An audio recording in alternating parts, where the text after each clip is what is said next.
Hi everybody, Jennifer Blevins-Smith with Integral Clinic Solutions, and you're watching my YouTube channel, Navigating the Business of Medicine.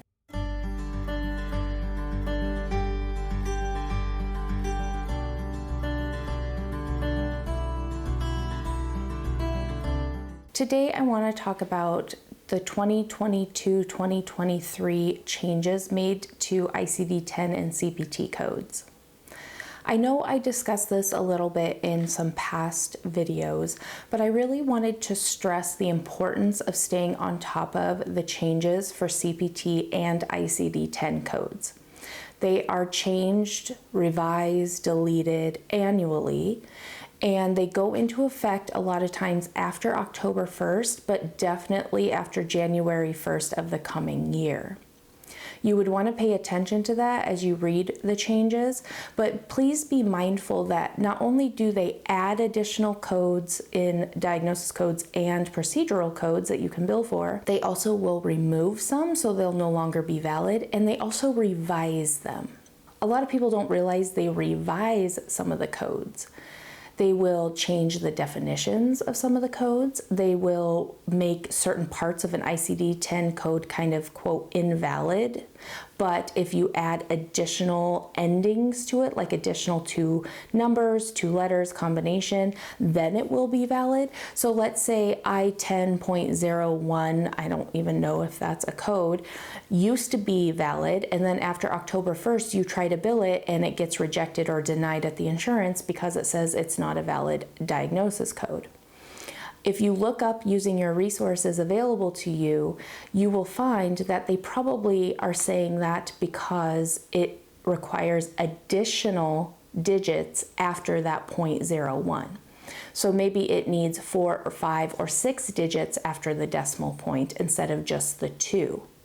There is a possibility it is completely deleted and they removed it and it's no longer valid, but there is the possibility it just requires additional information on that code. If you work with, and hopefully you do have a certified coder in your practice in-house that can help with this, then they should have resources they can look at that are changed in real time and updated in real time with these changes that are made by the AMA, CMS, CDC, everyone who is involved in these changes, and be able to advise how they need to be changed and also moving forward how to avoid those rejections.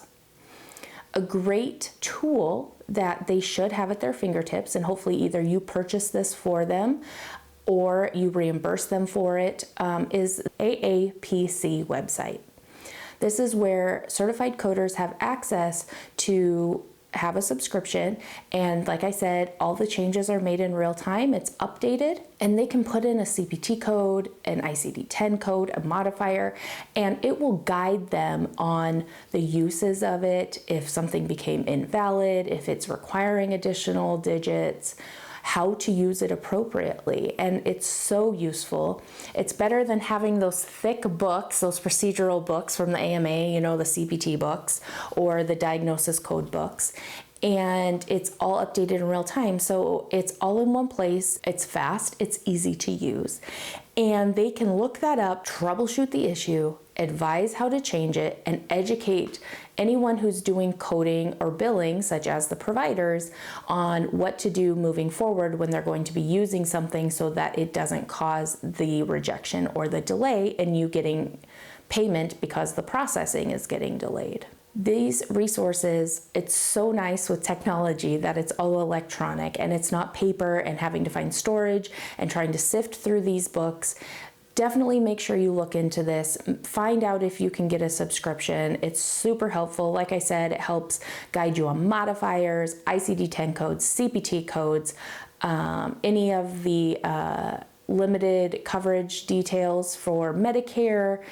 It's just so helpful and it's definitely needed. So it's worth that money. Plan it in your budget. Talk to your inside certified biller coder. Find out how much it is for the subscription and definitely get signed up for that.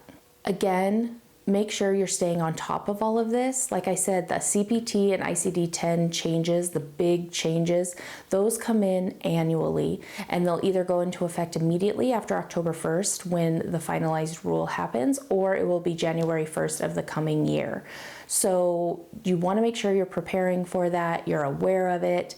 And, you know, I know that in 2023, they released a bunch of guidance and guidelines, codes for remote monitoring, telehealth. So those are things that if you're practicing, or those are the types of codes that you could be billing or are billing, you'd want to know about. So you don't lose revenue, you don't have delay in processing, getting delay in payment. You need to stay on top of this.